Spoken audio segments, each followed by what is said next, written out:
Serikali kupitia kampeni ya kuhamasisha Watanzania kuchanja dhidi ya uviko 19 ili kufikia 70% ya lengo la taifa la kuchanja wanaokidhi vigezo nchini imekuwa ya mafanikio makubwa.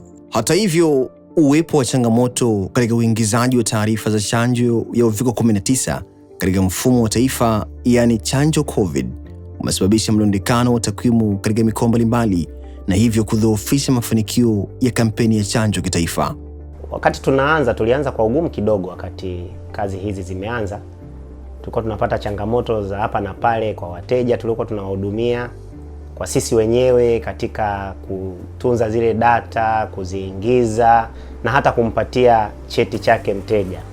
Mwanzo kulikuwa na ugumu wa kuingiza taarifa kwa sababu pengine tulikuwa hatuna uelewa namna ya kutumia mfumo. Wakati mwingine eneo lilopo labda ni vituo vya milimani huko, mtandao unakuwa unasumbua. Kwa hiyo mwanzo ilituia vigumu.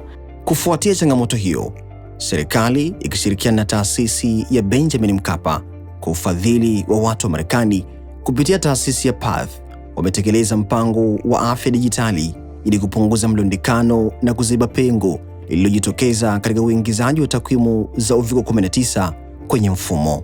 Mradi huu umefikia halmashauri 26 katika mikoa minne ikiwa ni Morogoro, Manyara, Arusha na Singida.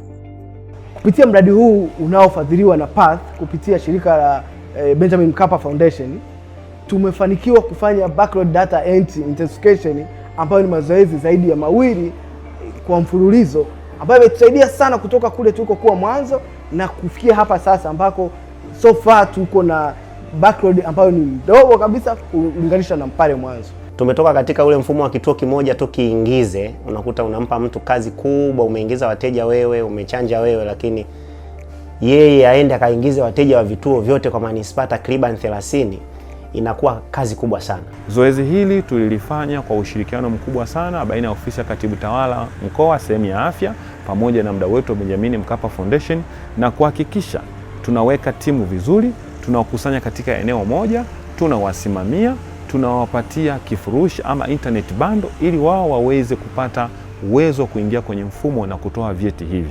Tulikaa kama timu, tukashirikiana, tukaweka mipango, tukaweka mikakati na kukubaliana kwa pamoja nini tunakwenda kukifanya kwenye zoezi hili.